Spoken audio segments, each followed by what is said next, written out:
ఉపాధి మరియు శిక్షణ శాఖ, ఎంప్లాయ్మెంట్ అండ్ ట్రైనింగ్ డిపార్ట్మెంట్ ఆధ్వర్యంలో నిర్మించతలపెట్టిన అడ్వాన్స్ టెక్నాలజీ సెంటర్ ఏటీసీ శంకుస్థాపన మహోత్సవ కార్యక్రమంలో పాల్గొన్న తెలంగాణ రాష్ట్ర కార్మిక, ఉపాధి కల్పన శాఖ మంత్రి మరియు సంగారెడ్డి జిల్లా ఇన్ఛార్జ్ మంత్రి వివేక్ వెంకటస్వామి, జహీరాబాద్ పార్లమెంట్ సభ్యులు సురేష్ కుమార్ శెట్కర్, నారాయణఖేడ్ శాసనసభ్యులు డాక్టర్ పట్లోళ్ల సంజీవరెడ్డి ముఖ్య అతిథిగా హాజరై శంకుస్థాపన, ఫౌండేషన్ స్టోన్ చేశారు.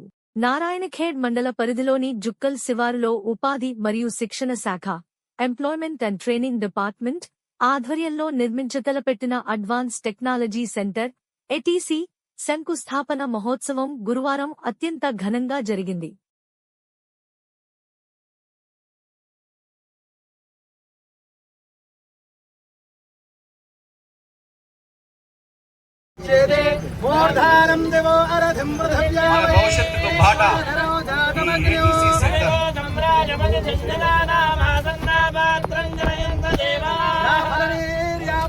పుష్పాయాశ్చ పుష్పణే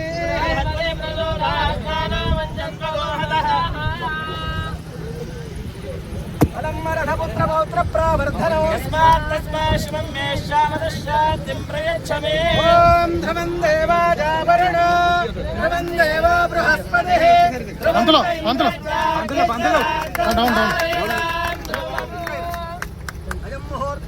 అయం ముహూర్తస్సు ముహూర్తో అస్తు.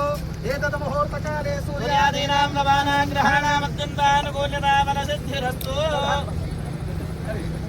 ఓం ధ్రువం దేవాజావరుణో ధ్రువం దేవో బృహస్పతిః ధ్రువంత ఇంద్రశ్చాగ్నిశ్చ రాష్ట్రం ధారయతాం ధ్రువం. అస్మిన్ లోకకళ్యాణార్థకర్మణః శీఘ్రమేవ భవన నిర్మాణాధికార యోగ్యతా ఫలసిద్ధిరస్తు. అస్య ధర్మపరిపాలనాధికార యోగ్యతా ఫలసిద్ధిరస్తు. సర్వారిష్ట శాంతిరస్తు.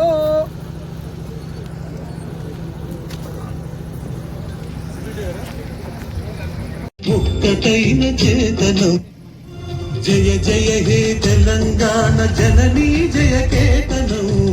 ఒక్కోటి గొంతుకలు ఒక్కటైన చేతనం.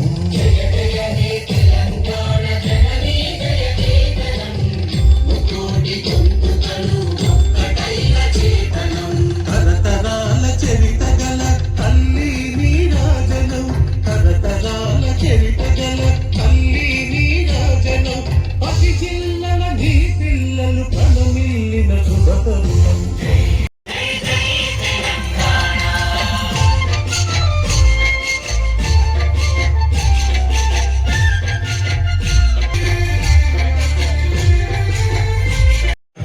మన సబ్ కలెక్టర్ ఉమాహారతి గారు, రంగేశ్వర్ గారు, స్థానిక సర్పంచ్ జూగల్ విలేజ్ ఎన్నికైనటువంటి ఇంకా మున్సిపల్ వైస్ చైర్మన్ దారం శంకర్ గారు, మరి అందరు కౌన్సిలర్లు, మండల కాంగ్రెస్ అధ్యక్షులు మరియు టీజీఐసి సిబ్బంది అందరికీ, ప్రతి ఒక్కరికి, తర్వాత ఇక్కడ వచ్చినటువంటి అన్ని గ్రామాల నుంచి వచ్చినటువంటి నా సోదరులకు, సోదరీమణులకు మరియు విద్యార్థినులు, ముఖ్యంగా ఇంటర్మీడియట్ చదివే విద్యార్థులు, పాలిటెక్నిక్ విద్యార్థులు, డిగ్రీ విద్యార్థులు, వాళ్ళకి మాత్రమే ఇన్వైట్ చేసి, ఎందుకంటే దీనికి సంబంధించిన ఎంప్లాయ్మెంట్ గురించి వారికి చక్కగా వివరించగలుగుతాం తెలుస్తుందనే వచ్చినటువంటి వారికి అందరికీ నా యొక్క నమస్కారం. ఈరోజు నిజంగా సంతోషకరమైన విషయం. ఎన్నికల్లో ఒక వాగ్దానం చేసింది సార్, మనకి ఇక్కడ నారాయణఖేడ్లో ఉద్యోగ అవకాశాలు చాలా తక్కువగా ఉన్నాయి, దాని గురించి మీరేం ఆలోచించారు అని చెప్పేసి నాకు ఎంతో మంది యువత ఎలక్షన్లో నాకు అడగడం జరిగింది. నేను చెప్పిన నిజంగా కూడా ఈ ప్రాంతంలో ఎలాంటి పరిశ్రమలు లేవు, ఎలాంటి ఉపాధి అవకాశాలు లేవు.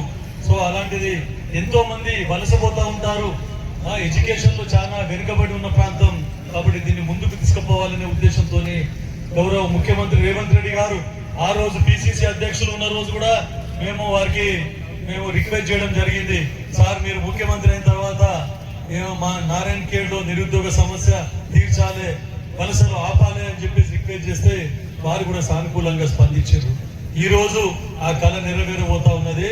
మనకు అడ్వాన్స్ టెక్నాలజీ సెంటర్ ద్వారా ఎంతో మందికి ఉపాధి అవకాశాలు, ఎందుకంటే వారికి ట్రైనింగ్ ఇచ్చి వారికి ఉద్యోగాలు కల్పించి ఉపాధి అవకాశాలు కల్పించే విధంగా ఈ సంస్థ ఏదైతే ఏటీసీ సెంటర్ ఉందో మనకు ఉపయోగపడతా ఉంది. గతంలో మీకు అందరికీ తెలుసు, పాలిటెక్నిక్ కూడా కిషన్ రెడ్డి గారు ఎమ్మెల్యే ఉన్నప్పుడు మనం ఇక్కడ పాలిటెక్నిక్ కూడా మనం స్టార్ట్ చేసుకోవడం జరిగింది. తర్వాత సురేష్ శెట్టర్ గారు అప్పుడు మనకు మోడల్ డిగ్రీ కాలేజ్ తీసుకొని వస్తే డిగ్రీ కాలేజ్ కూడా ఇక్కడ స్థాపించుకోవడం జరిగింది. ఇట్లాంటి కార్యక్రమాలు ఎన్నో తీసుకుపోతా ఉన్నాం.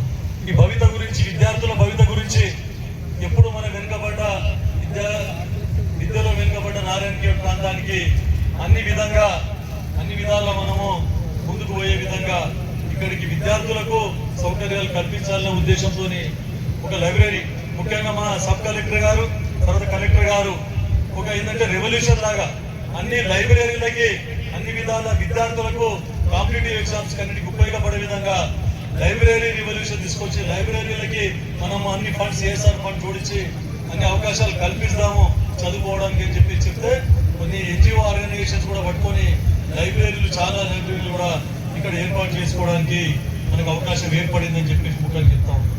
నారాయణఖేడ్ లైబ్రరీని రెనోవేట్ చేసి అసలు 40 మంది వచ్చే విద్యార్థులు ఈరోజు 150 మంది విద్యార్థులు ఆ లైబ్రరీలో చదువుకుంటా ఉన్నారు. అక్కడ చదువుకున్న విద్యార్థులకు 40 మందికి నారాయణఖేడ్ వాళ్ళకి ఇక్కడ ఉద్యోగాలు వచ్చిన ఘనత నారాయణఖేడ్ అని చెప్పేసి మీకు అందరికీ చెప్తాము.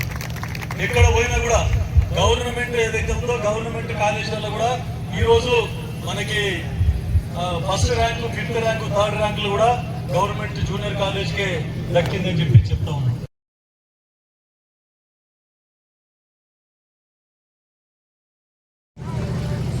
గౌరవ మంత్రివర్యులు లేబర్ అండ్ ఎంప్లాయ్మెంట్ శాఖ మంత్రులు మరియు మన జిల్లా ఇన్ఛార్జ్ మంత్రివర్యులు వివేక్ వెంకటస్వామి గారికి మా నారాయణఖేడ్ తరఫున స్వాగతం పలుకు, అదేవిధంగా మన స్థానిక శాసనసభ్యుడు సోదరుడు చంద్రరెడ్డి గారికి,